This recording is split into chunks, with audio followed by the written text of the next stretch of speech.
Hi అండి, పక్కా పల్లెటూరు రమాదేవిని. ఎలా ఉన్నారు? బాగున్నారా? ఇవాళ వచ్చేసి మా ఇంట్లో దోసకాయ పచ్చడి చేస్తున్నానండి.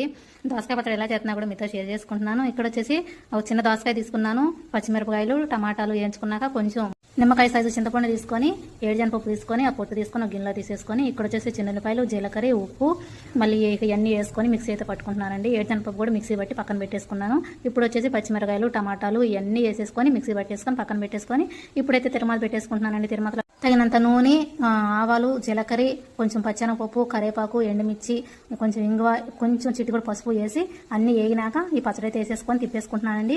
ఈ తిప్పుకున్నాక తర్వాత మనం దోసకాయ ముక్కలు వేసుకొని ఒక 5 నిమిషాలు మగ్గించుకోవాలి.